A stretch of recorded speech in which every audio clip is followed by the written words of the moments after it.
Welcome back to Learn SKN, and today we are looking at the mid-June 2022 Principles of Business Paper 2. So that's the mid-June 2022 Principles of Business Paper 2. So we're going to look at that today. But before we look at that, make sure you like the video, subscribe to the channel, and share with your friends so that we can grow this community to a ginormous level. Alright, so let's just share the content. Okay, so we're going to look at question 1 today from this paper, and of course subscribe to get question 2, 3, 4 until we're done. Right, we're going to do one question per video. Alright, so let's jump right into question 1. And so question 1 is asking us, Joan wants to set up a cosmetic store in her community and therefore needs to collect data to determine the feasibility of this type of business. A lot of big words being thrown out there. A.1. Identify 2 main types of research data she would need to gather in order to establish the business. 2 marks. State one source of each type of data identified in A1. 2 marks for that one. State 4 reasons why Joan may want to set up her own business, and that's 4 marks. And then we have C. Outline 3 steps Joan must take in setting up the cosmetic business, and that's what holds 6 marks. And then the last one, D, in number 1 here, explain one benefit of short-term planning and one benefit of long-term planning to the successful operations of a business, and that one is a hefty 6 marks. So let's dig into it one question at a time. All right, good, let's go. So identify 2 main sources of data, 2 main types of research data she need to gather in order to establish the business. So we know the 2 main types of research data would be your primary data and your secondary data. Your primary data and the secondary data. And just because you want to go a little extra, we'll define both of them. So primary sources are where the data is captured from original sources for the first time, and secondary source are secondary data are the information already collected that can be accessed to be analyzed for market research. So we have the primary data source and the secondary data. So primary is first-hand data. That's why you go out and collect yourself from the original source. And then we have secondary data where you get it, that is, you look at data that's already been collected, you just go and analyze that data. And then the other part of the question asks us to give some examples. So they say state one source of each type of data identified in A1, right? So they want to know, give me an example. Where can I get primary data from? Where can I get secondary data from? And so even reverting to our book, we have examples of primary data such as a newspaper article, an annual report from a company, a statistical report, following social media, a competitor's analysis. Those kind of things are sources of secondary data. You find it somewhere, like statistic data that is collected, census data that is collected by the government, or the annual report connected from a company. You go and you browse through that and you look for information. Now primary data would be those you collect yourself. For example, you go and observe. You yourself go and observe, take notes. You might want to take an interview with one of your subjects. So an interview where you conduct is a primary source of data. A questionnaire where you go and let somebody fill out the questionnaire that you would have created yourself. So those are examples of primary sources of data: observation, interviews, questionnaire. Secondary would be like the statistical report, the company's annual report, newspaper articles, census data from the government. You go online, you type, you look for something, that's secondary data. Right? So those are examples of secondary data. And so just like that, we got 4 easy marks out of the 20, so we're almost there. Now B asks us now, state 4 reasons why Joan may want to set up her own business. Keep in mind, they said state, and it's 4 marks, right? So state would give us, like, when they say state, a little phrase or a little sentence. Nothing too involved, nothing too long. A little phrase or a little sentence is state. So brat. 4 reasons why she may want to start a business. Nobody said go in depth with anything. That is why it's only 4 marks, 1 mark each. So if you look at our textbook, reasons for starting your business, right? You have reasons for starting a business. One, the desire for financial independence, right? The desire for financial independence. People want to control their own financial status. You want to control your own money, right? Control how much money you make, that kind of thing. So you want to be financially independent. And we all know that you cannot really be financially independent working for minimum wage or working for the man or working, a normal job. One way you can become financially independent is by starting your own business. So that's one. Then you have self-fulfillment. But this one you have to you drop it down, self-fulfillment. But what is it? That's where you just want to be satisfied. You're satisfied running your own business, right? So you're satisfied owning and operating your own business. It makes you feel good, right? Self-fulfillment. You feel good from within. Next one, self-actualization, right? So what this is that Joan might want to say, okay, since she's small, she might say, I want to start my own business. I want to do my own business. Can I do it? Let me see if I can do it. And so this is you trying to become your best self. And you feel as though you have fulfilled your potential if you put all your skills into becoming your own boss and having a successful business. So that's something you're striving to. And if you know about Maslow and the motivational theories, self-actualization is at the top of that pyramid. You see yourself have fulfilled your role, your dream, your destiny. Right? So kind of deep, but some people start business for those reasons. Then we have to increase their income. Clearly, man, you might want a side hustle. Start a side hustle as a business. That will help you increase the income you supplement the income you already have. Right? So to increase your income, increase the amount of money you're making, you start your own business. It could be a side hustle, or you might start a business that gives you more money than where you're working before. And of course, a next reason is to control or increase the control of your work-life balance, right? That's the next reason why you might want to start your own business. You want to be able to take time off when you want. You want to be able to go to work from 10 o'clock, finish 5, finish 12, whenever you want. So you control your own work-life balance. And so that's 1, 2, 3, 4, 5. They ask for 4, I'll give you 5, right? I give you extra 1 for reasons why you might want to start your own business. And again, they're telling us to just state it. So 1, 2, 3, 4, 4 marks. 1 mark each, and we're good to go. So right now we 8 marks. We're going on bad. We got 8 marks right now from this question. Let's roll on to C. Outline 3 steps that Joan must take in setting up the cosmetic business. Outline 3 steps she must take in setting up her cosmetics business. And so this one is 6 marks. So that's what, 2 marks each. So, there's an outline. Now outline and state different. State a little phrase, a little sentence. Outline, maybe 1 or 2 sentences. There's so much space to give you to work with because it's 6 marks, 3 marks each. So 1, 2, 3, 1, 2, 3, 1, 2, 3. So you got to fill out these 3 lines. So some nice, solid sentences. 1 or 2 or 3 sentences. All right, so you have to know these different, you have to know what outline means, what state means, what list means, what discuss means, what differentiate means.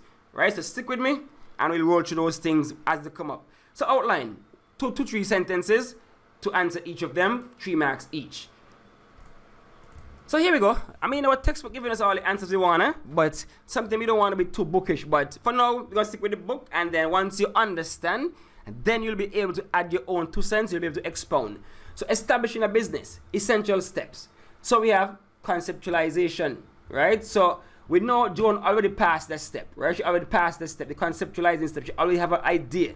She wants to develop a cosmetic business, right? So we already passed that one there. But that's a step that she would have taken to set up her own business. So she conceptualized the idea of her cosmetic business.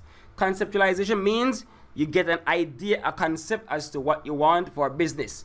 Then, of course, research. You have to do your market research. You can't just jump in and hope for the best, because you're gonna use your own money, or you're gonna use people's money. You have to pay them back. So you have to do market research to know what your target market is, if it is at all profitable, that kind of thing. You have to do your market research, and in that you will have to do your feasibility study that we look at later. Then you do your market research. Then you have identification of resources.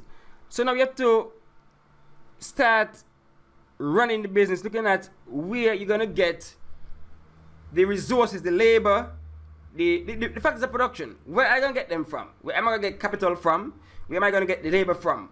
Where am I gonna get the land from? So you have to identify these resources before you can even start operating your business.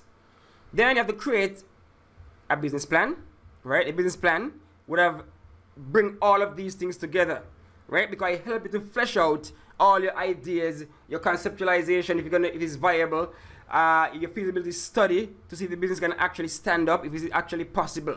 So a business plan would establish or help to flesh out all of this. And then, of course, you have to acquire the money. You can't start the business out of the air. So you have to go and acquire the funds, the money is needed to start this business, right? So you have to go and start this business. Good. Then you have the funds. Then you open the business. You start operating the business, right? The operation of the business. And so those are some steps that Joan have to take in order to start her business. And just like that, you would have your 2 marks, the 3 marks each. The 3 marks? 2 marks each, sorry. 2 marks each. This is 2 marks each. I just realized that. It's 2 marks each. So 2 for 6. Right? So that is where we get that information from for Joan to start her own business right here in establishing a business. And you have these essential steps that Joan should take. So when it comes to short-term planning, so short-term plan typically relates to what needs to be done within 1 year. So that's the term we're looking for here. Short-term, within a year of the business life, as in the next fiscal year, within the next fiscal year, right? It is concerned with creating and the operating guidelines that will enable the business to achieve the result it wants to achieve within that year. So the benefit is like, it answers the question of how do we do it? How do we achieve a certain result within that year? Short-term plan enables the business to make the best use of limited resources it currently has available. It enables the business to manage the risk with which it is faced, for example, risk resulting from new competitors' activity and changing customer perceptions. Short-term planning is often easier than long-term planning, as shorter periods are often more predictable. So right there, you see what they're talking about. We're talking about short-term planning. So short-term planning allows you to be able to utilize resources that you have right now. So it doesn't make sense that you have a bag of money here, you have the resources here right now, and you're looking down the line, and then you forget about the short-term goals. So you have to plan for the short term, because the short term would lead into the medium, lead into the long. You can't just get your eye long all the way down the road and you neglect the near term, short term. You will not reach the long term. And so the short term plan allows you to utilize what you have right there in front of you for the best possible outcome. So if you have, let's say you have $10,000 right now, it helps to utilize that money in the best way you can for that time period. So it allows you to see what is happening, see what is the latest, right? You see the latest trends, and maybe you'll be able to adapt to those trends for certain things. So if you see that perception of consumers are changing, you might be able to switch it up going down, right? So the question asking us, right, explain one benefit of short-term planning. And so one benefit clearly is it allows you to utilize the resources you have right now so that you can achieve your short-term goals, right? So it gives you a picture into what's happening right now, right in front of you. So you can make the necessary change and adjustments and act right there. It doesn't make sense, again, to look down the road and you don't know what's going on. You have to use what you have at your disposal right now. Short-term planning also helps you to look at what needs to be done now, and so you are able to focus on that, what's at hand. So you can manage and prioritize your goals and objectives. You have to prioritize what needs to be done right now. And it allows you to basically define deadlines so that you don't just go willy-nilly saying, oh, I could push this down the road, push this down the road. No, short-term planning helps to identify deadlines and help you to reinforce those deadlines, help you to prioritize what is immediate, what needs to be done now, helps you to get a quick feedback on certain actions. So you can see that short-term planning is very essential, because if you fail to plan in the short term, what does it make sense for the long term? Long term don't make no sense, and medium term don't make no sense. So you have to prioritize what's in front of you right now. As it relates to long-term now, long-term planning, benefits of long-term planning. Now for some businesses, long-term would be a period covering up to 4 to 5 years, maybe longer based on the industry. Long-term plans will help to steer the company forward, so it gives you a vision, objectives, goals down the road that you are moving towards. So it gives you a marker where you want to move towards. Long-term planning. So you establish your goals and objectives, and you can see yourself in 4 or 5 years. You know where you want to be, and so you're going to try to work towards those goals, right? So like I said, long-term plans will have to steer the company forward in the direction that the entrepreneur or owners desire. This plan goes beyond setting up a business and starting out its operation to look at creating a bigger picture and a means to achieve this picture in the long term. So long-term planning gives you that overarching look, that look from above, that big picture look as to what your organization is about, what you want to accomplish, and how you want to get there. It gives you that opportunity to see where you want to go, and so you can properly maneuver to get there. For example, there are many companies today in the Caribbean that supply and fit solar panels. They are able to create long-term plans which show there's a growing market as renewable energy sources increasingly replace fossil fuels. While solar panels involve an outlet for installation, they prove to be very cost-effective in the Caribbean countries that receive a large amount of sunshine. So they gave an example here showing that you might start somewhere today as a company, but then if you plan, look at the trends, look at what might happen in 4 or 5 years, you're able to set yourself in a position where you can take advantage of the change in demand, of the change in trends within that particular sector, right? So you're not going in blindly. You have an idea, you have a skeleton as to where you want to go as a company. And so that's the benefit of long-term planning. You have a marker, you have a goal post that you're trying to achieve, and so you're going to plan around that, short-term, mid-term, plan around that to achieve it. You're not lost. You don't know where you're not a chicken with the head cut off. You know where you want to be because you see what you want to be down the road, 5 years, 4 years. You see the trends in the sector, in the industry, and so you act accordingly. As that's the benefit of having a long-term plan. If you don't have a long-term plan, then you might veer off course. You don't have a course. You don't know where you want to go as a business if you don't have a long-term plan, right? So easy like that, you would have gotten your 6 marks and mash up this number 1 question for a full 20 marks. All right, so that's it for now. You know what to do. Like, subscribe, share. Of course, subscribe so you know that when we drop question number 2, we're doing the whole paper. All right, the whole May-June 2022 paper 2 for CSEC POB. And so the next question dealing with some contracts, as we're going to touch that in the next video. All right, thanks for watching. Thanks for listening.